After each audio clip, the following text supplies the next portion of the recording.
Hi, I am Pushpan Kumar Gautam, Assistant Professor, Pehलवान Gurudev College of Science and Technology, Pharmacy Department. Today I discuss classification of crude drugs. Previous video discuss crude drugs and types of crude drugs. तो आज हम लोग discuss करते हैं crude drugs की classification के बारे में।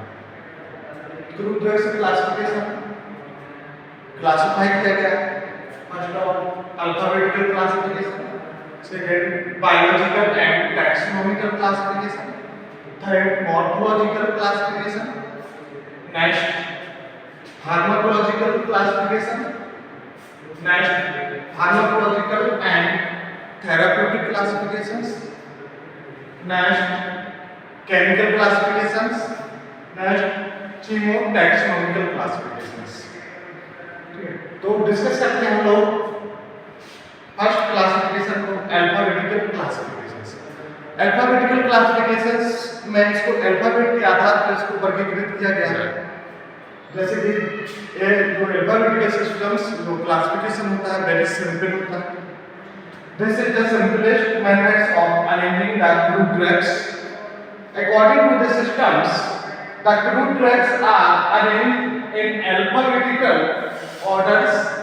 इसको अल्फाबेटिकल ऑर्डर्स के अनुसार वर्गीकृत किया जाता है। इसमें जैसे कि इंग्लिश लैंग्वेज, लैटिन नेम्स और कभी-कभी समटाइम्स लोकल नेम्स के अनुसार इसको वर्गीकृत किया जा सकता है, क्लासिफाई किया गया है।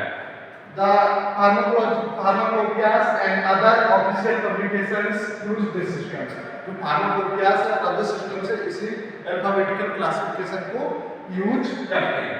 तो इसमें इसका एग्जांपल देख लेते हैं कैसे इसको अल्फाबेटिकल क्लासिफिकेशन में इसको वर्गीकृत किया गया है। तो फर्स्ट ऑफ जैसे अकेसिया हो गया, अगर हो गया, बेंजोइन हो गया, डिस्पेक्स हो गया, सिनमोना हो गया, सिन्नामोन हो गया, डिजिटलिस, धतूरा, एप्लिकड़ा, फनल, जिंजर, एसेपुल, jalap, kino, linseed, mustard, nutmeg. इसी अल्फाबेटिकल क्रम में इसको क्लासिफाई किया गया है। बायोलॉजिकल और टैक्सोनॉमिकल क्लासिफिकेशन। बायोलॉजिकल और टैक्सोनॉमिकल क्लासिफिकेशन को कैसे क्लासिफाई किया गया है? तो इसके बाद drugs are classified according to the plant और animal from which they are obtained in phylum, species, genus, family और ऑर्डर के बेहाव पर इसको क्लासिफाई किया गया है। तो इसके एग्जांपल में हम लोग देख ले रहे हैं फाइलम जैसे एंजियोस्पर्म्स, तो जो ऑर्डर रहेगा लिलियोफोरा, जो लिलियेसी फैमिली की रहेगी, और एक कॉर्जिकम, एस्परगम्स, इसका ड्रग्स रहेगा। इस प्रकार से बायोलॉजिकल और टैक्सोनॉमिकल क्लासिफिकेशन को क्लासिफाई किया गया है। नेक्स्ट इसके बाद आता है हमारा मॉर्फोलॉजिकल क्लासिफिकेशन। मॉर्फोलॉजिकल क्लासिफिकेशन में इसके मॉर्फोलॉजी के बिहाफ पर इसको क्लासिफाई किया गया है, जिसमें कि जैसे ऑर्गेनाइज और अनऑर्गेनाइज ड्रग्स आती है। ऑर्गेनाइज में जैसे लीफ हो गया या प्लांट्स के पार्ट्स हो गए हैं, ठीक है, उसको इसके बिहाफ पर क्लासिफाई किया गया है। इसका एग्जांपल देखते हैं हम लोग। जैसे एग्जांपल इसमें आ जाता है जैसे हमारा पार्ट्स ऑफ प्लांट्स, मतलब कौन से प्लांट्स में क्या पार्ट्स यूज कर रहे हैं। जैसे हम लोग कर रहे हैं रूट है, तो कौन कौन से प्लांट्स का हम लोग कर रहे हैं, जैसे वॉल क्या हो गया, एक्टिनाइट्स हो गया, स्टेम हो गया, जैसे स्टेम मतलब उसकी तना होता है, तो हो गया एपिड्रा, राइजोम्स में हम लोग जिंजर, टर्मरिक। इस बिहाफ पे इसको मॉर्फोलॉजिकल क्लासिफिकेशन को क्लासिफाई किया गया है। फार्माकोलॉजिकल और therapeutic classification. Pharmacological therapeutic classification को क्लासिफाई किया है इसमें फार्माकोलॉजिकल एक्शंस और थेराप्यूटिक यूजेस के बिहाफ पर, ठीक है। तो जैसे कि आप लोग देख पा रहे हैं एग्जांपल के तौर पर दिया गया है फार्माकोलॉजिकल कैटेगरीज और एग्जांपल। मतलब जो फार्माको जैसे एंटी कैंसर फार्माकोलॉजिकल जो एक्शन ड्रग्स देगी, कौन कौन से ड्रग्स देगी उसके एग्जांपल में आ जाएंगे। जैसे बेटा हो गया, कोडोफाइल हो गया, टैक्सेस हो गया। नेक्स्ट आ रहा है हमारा एंटी मलेरियल। एंटी मलेरियल्स में हमारा सिलिकोना, आर्टिमिसिया आ रहा है, और एंटी स्पास्मोटिक्स में धतूरा, ओपियम और हाइस्टमस आ जा रहा है। और लोकल एनेस्थेटिक्स फार्माकोलॉजिकल एक्शंस होते हैं, कौन सी ऐसे ड्रग्स देती हैं, हो गया हमारा कोका। इसी प्रकार से हम लोग थियोथेराप्यूटिक्स, एस्ट्रिंजेंट्स, जीआईटी एक्शंस और डिफरेंट जो भी फार्माकोलॉजिकल एक्शंस होते हैं इसी यहाँ पे इसको क्लासिफाई किया गया है। नेक्स्ट जो हमारा क्लासिफिकेशन आएगा वो आएगा केमिकल क्लासिफिकेशन। केमिकल क्लासिफिकेशन को केमिकल कॉन्स्टिट्यूएंट्स के आधार पर क्लासिफाई किया गया है।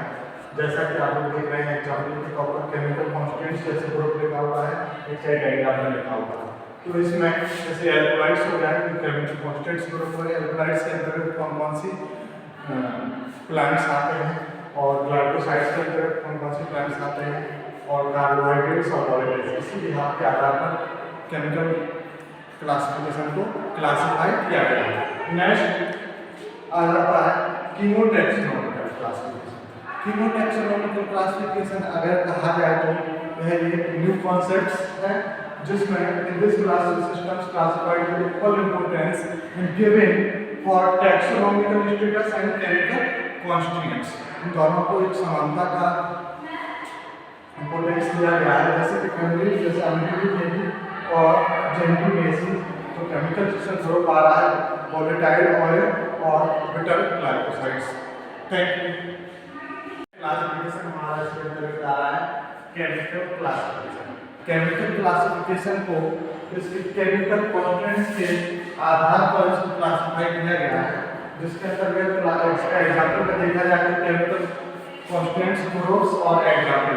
केमिकल कॉन्स्टिट्यूएंट्स ग्रुप कौन से एल्कोलाइड्स हो गए तो एल्कोलाइड्स के अंतर्गत जो प्लांट्स आते हैं प्लांट्स आते हैं सिलिकॉन अथवा बेंजन एक्सोनिका, ठीक है। इसके ग्लाइकोसाइड्स हो गया हमारा कार्बोहाइड्रेट्स हो गया और हमारा वोलेटाइल ऑर्गेनिज्म, इसी के आधार पर इसको क्लासिफाई किया गया।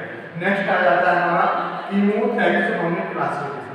कीमोटैक्सोनॉमिक classifications in this systems of classified the equal importance is given for taxonomical status and chemical constituents।